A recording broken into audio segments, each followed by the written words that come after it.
The Samurai Castle is a synthesis of wisdom, technology, history, and culture. By the mid-17th century, 40 to 50,000 samurai castles were constructed, each with its own character.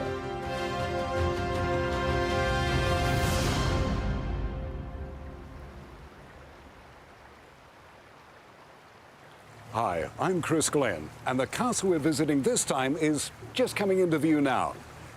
Have a look at that. Okayama Castle.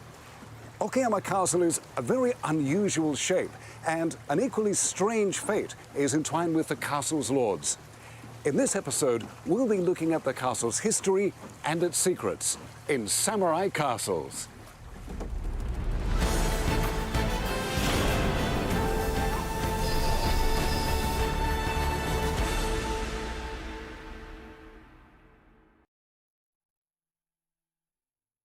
Okayama has a population of around 700,000. The city backs onto a mountain range to the north, and the Seto Inland Sea stretches out before it to the south.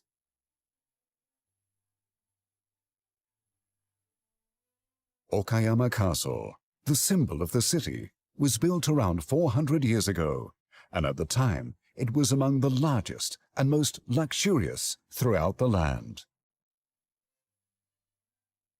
This region was the industrial center of Western Japan, and since it's strategically located on the Seto Inland Sea, its proximity to Osaka meant that the great warlords Toyotomi Hideyoshi and Tokugawa Ieyasu took great interest in the castle's construction. Most of Okayama Castle was dismantled in the mid-19th century, the end of the samurai era, when Japan began to modernize. The keep remained, but was burnt to the ground during the 1945 American air raids. A map dating back to 1644 shows numerous moats that have now been filled in, so the castle core is all that remains visible.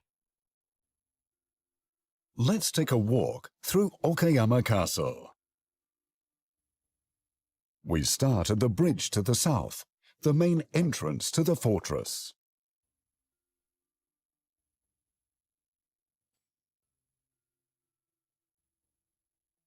At the end of this bridge was a small gate designed to stop attackers in their tracks. It was a simple yet very effective defensive device.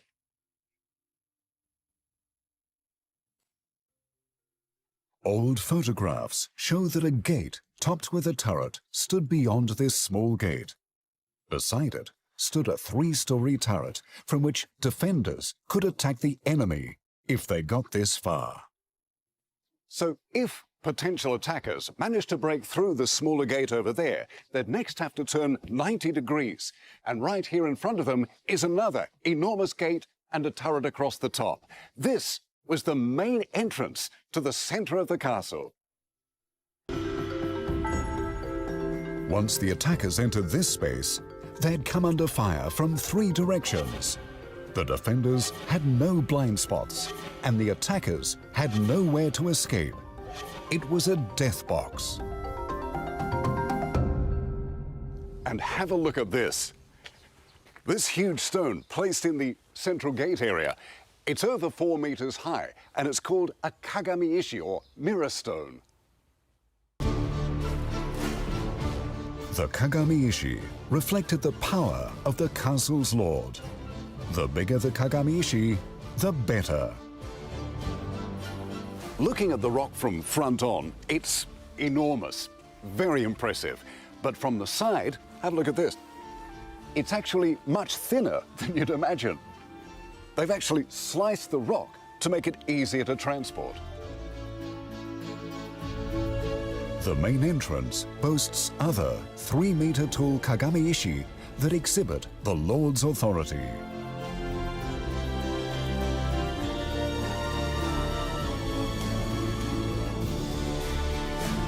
Beyond here stands a high stone wall.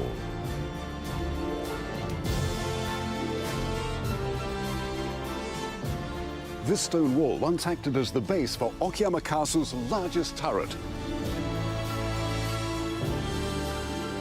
The four-story turret, which protected the entrance, was the second tallest building in the castle after the keep. Getting to the keep, as you can imagine, would have been no mean feat, and another obstacle lies ahead. The keep stands on a hill, so the enemy would have to climb these stairs.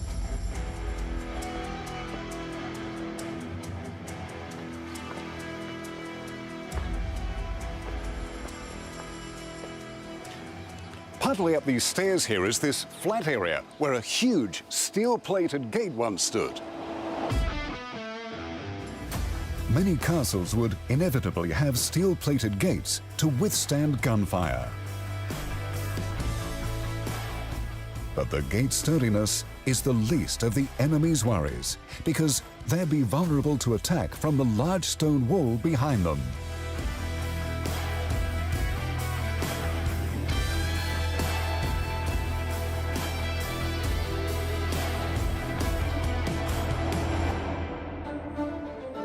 This gate opens onto a wide space.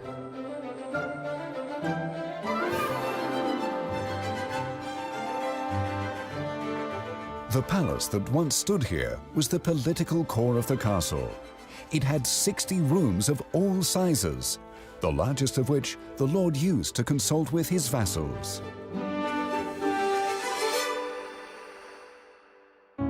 Today, few of the original buildings remain, but one dates back 4 centuries. Okayama Castle's Tsukimi-yagura is a nationally designated important cultural property. The name means moon-viewing turret, and that was its purpose. Since ancient times, Japanese nobility had a custom of gathering to gaze at the moon, to compose poems, and of course, to enjoy some sake. The uppermost floor has a balcony and a dignified design. The lowest level was used as a storehouse. These stairs lead to the main part of the turret. Let's go in. Oh. Oh, this is fantastic. Have a look at this. You can feel the history in here.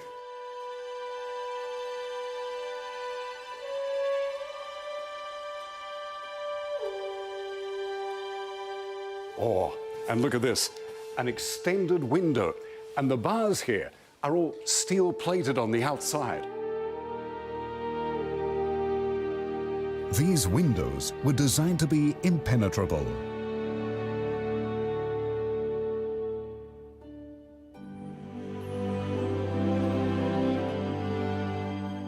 This section is known as an ishiotoshi, a stone-dropping chute, although its actual function was to shoot matchlock guns down and along the base here. The interesting thing is that this hatch here is, like the outside of the window, steel-plated. That is very rare. The plaster walls are designed to be fireproof, and the steel-plated hatches make the building even more resistant to flame. So, considering it was erected for moon-viewing gatherings, it's quite a defensive structure. Let's see what's up on the top floor then.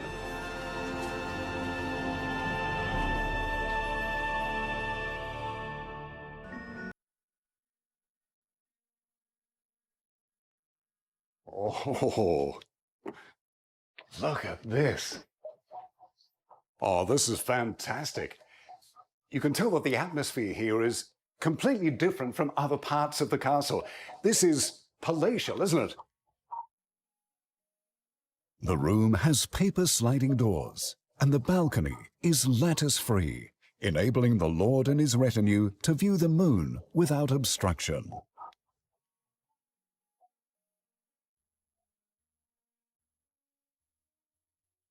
Most rooms in a turret or keep would have bare rafters, but this has a proper ceiling and pillars for a more refined atmosphere. Compared to the floor below, this room appears defenseless. However, if we diagonally divide the top floor, it becomes obvious that the two halves are designed differently.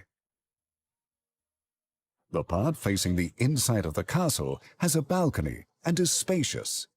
The part facing the exterior has only a small adjoining room. The samurai would defend the outside of the castle from here in the event of an attack. The windows are fitted with loose lattices. This Tsukimi-yagura was built in the 1620s.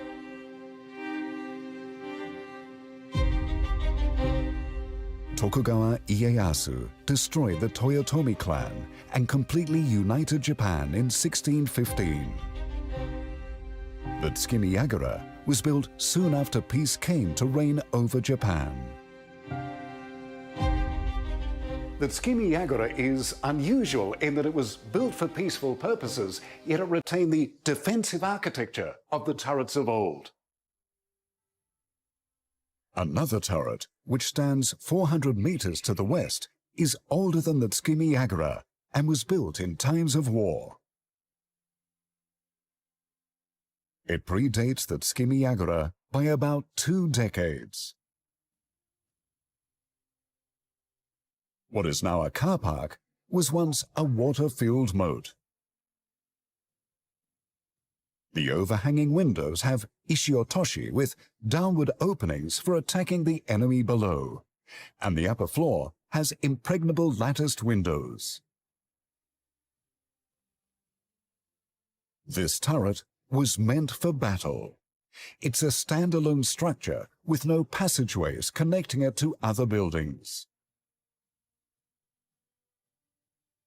In contrast, you can see how obvious it is that the Tsukimi-yagura was built after the Civil War was quelled. Peace ruled, and the samurai could turn to more pleasurable activities such as moon viewing and poetry.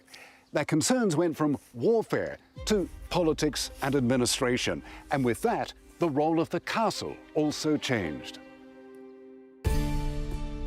Now, let's head to the last gate that leads to the main bailey and the keep.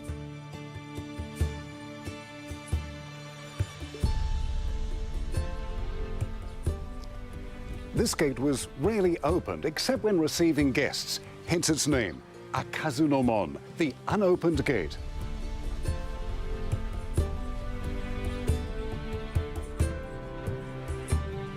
This huge gate was reconstructed in 1966.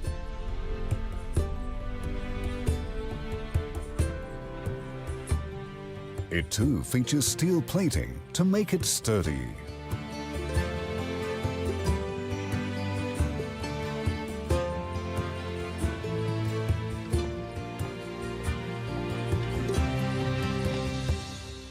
Beyond the gate is the Lord's Palace, and this gate served to protect it.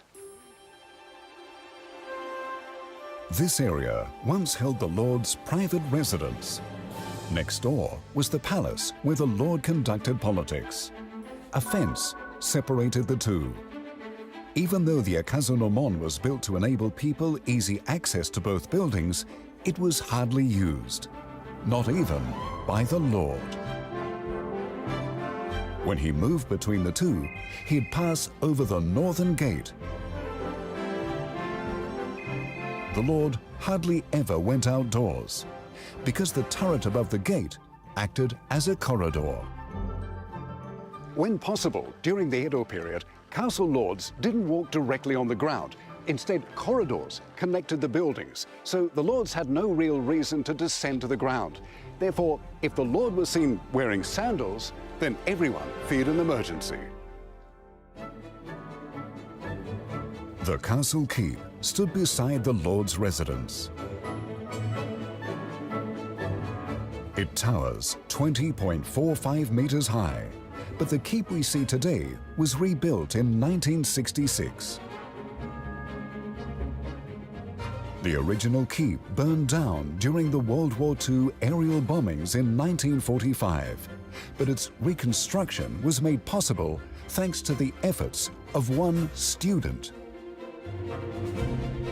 This booklet carries accurate scale drawings of Okayama Castle.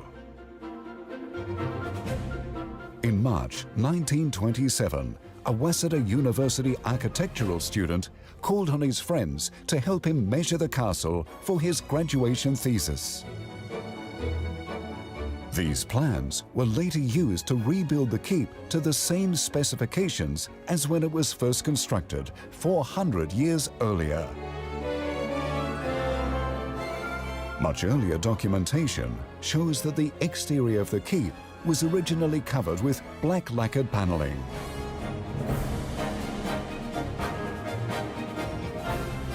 Hence, the keep has earned itself the nickname of Crow Castle. Excavation surveys have revealed that the roof tiles were gilded with gold foil along the eaves, as were the shachihoko, the carp-like talismans adorning the roof. Okayama Castle's keep was built by Ukita Hideye, based on advice from Toyotomi Hideyoshi, who doted on him. Hideye was raised by Hideyoshi from a young age, and he later married Hideyoshi's adopted daughter. He served Hideyoshi and his regime as a chief vassal.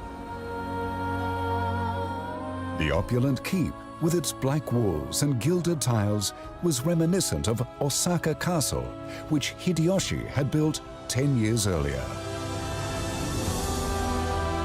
This was Hideye's way of demonstrating that he was part of the Toyotomi clan. But the keep is distinguished by more than its extravagance. The keep is distinctive, and looking at it here from the south, the lower two floors are wider, making it look immense. However, the keep changes its appearance depending upon the angle from which it's viewed. Let's look at the keep from different angles. From the south, it has an imposing presence.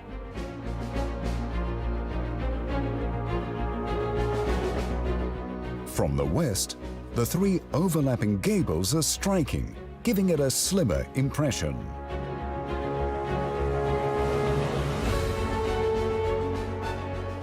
From the north, not one of the gables is centered, making the building asymmetrical.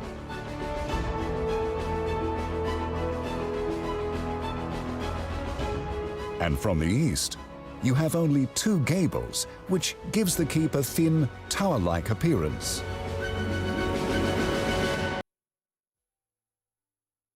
So why was the keep designed this way? The answer lies in the site's topography.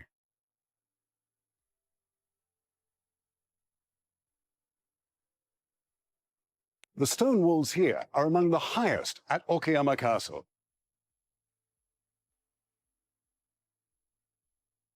The bottom 3 meters are buried, but the wall was originally 15.6 meters tall.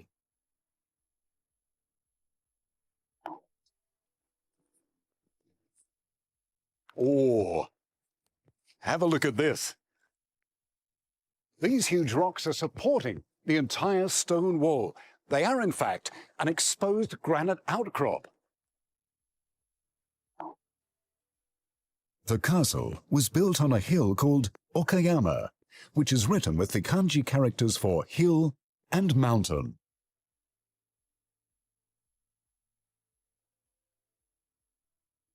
This entire hill is formed of granite bedrock. Granite is hard, yet easy to process, so it was often used in wall construction, making this an ideal location to build a castle. The walls were erected to fit the shape of the outcrop, with the rocks stacked as if they were pasted on. We're now directly below the keep's northern face. The stone wall foundation here is built on an obtuse angle, And look up above it. The keep is built at the same angle. Let's take a bird's eye view of the keep. The first floor is an uneven pentagon aligned with the obtuse stone walls. However, the shapes of the subsequent floors are different, with the topmost floor being square.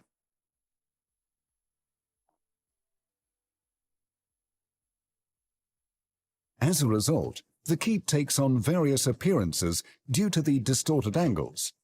And there's a further reason for the keep's shape.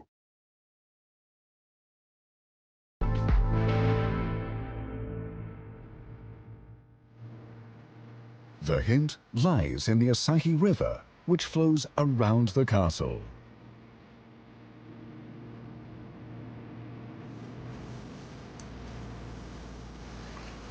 We're northwest of the castle now, and this is where it gets exciting. The closer we get to the keep, the different it looks.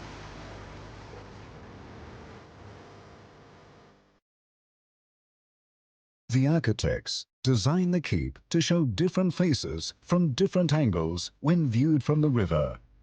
And they even rerouted the river to surround and further protect the castle. The Asahi River and its tributaries were major economic distribution routes between the mountainous region to the north and the Seto Inland Sea. Boats would bring rice and timber downstream and return upstream loaded with seafood. The changing appearance lent the keep presence. People traveling on the bustling river would be reminded that they were under the watchful eye of the Lord.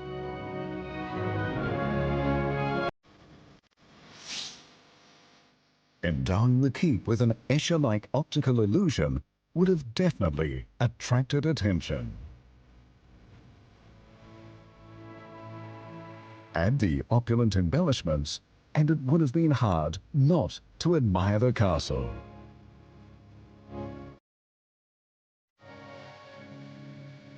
But behind all this beauty lie tragic fates for the castle's lords.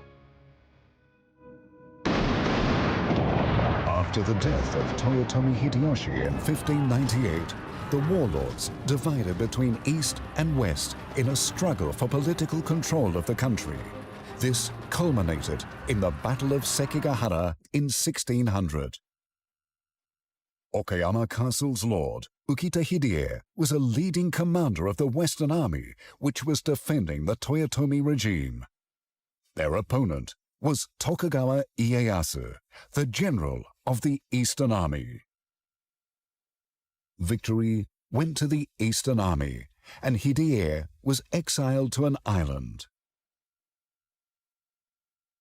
One reason for the Western Army's loss was the defection of Kobayakawa Hideaki from the western side to the east, around 1 month prior to the battle. Both Hideye and Hideaki grew up together in Osaka Castle as the adopted sons of Toyotomi Hideyoshi. What's ironic is that after the Battle of Sekigahara, the loyal Hideye was exiled, while the turncoat Hideaki took the reins of Okayama Castle as its second lord. It was a bitter outcome for the one-time comrades who fought for the Toyotomi clan. Now, the castle's lord, Hideaki, went about expanding Ukita Hideye's castle.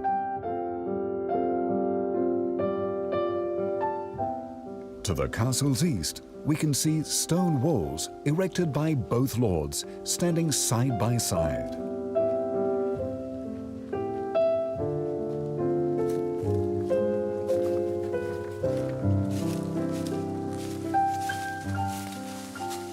And here they are. First is the stone wall from Ukita's time. Looking from a distance, you can see where the two walls join. To the left is the Ukita wall. To the right the Kobayakawa Wall.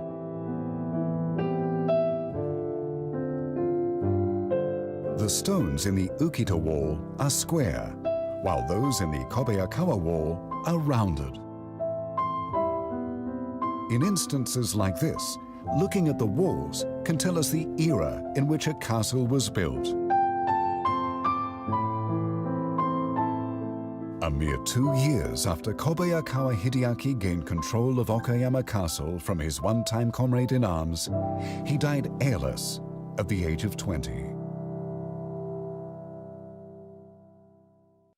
Tokugawa Ieyasu appointed his grandson, Ikeda Tadatsugu, as the new lord, but he also died at a young age. The Ikeda clan ruled the castle until the end of the samurai era. The Tsukimi-yagura, which was erected in peaceful times, was commissioned by the Ikeda. The Ikeda were also responsible for building the now famous Korakuen Garden on the opposite bank of the river.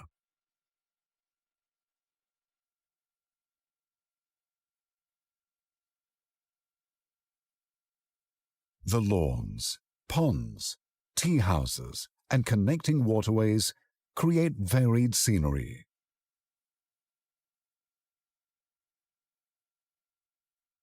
The garden was built for the Lord's relaxation and for entertaining guests. It also symbolized the transition of the nation from an era of civil war to one of peace. The turbulent times of the Ukita and Kobayakawa clans ended. The Ikeda clan, during that time here, built the luxurious Korakuen.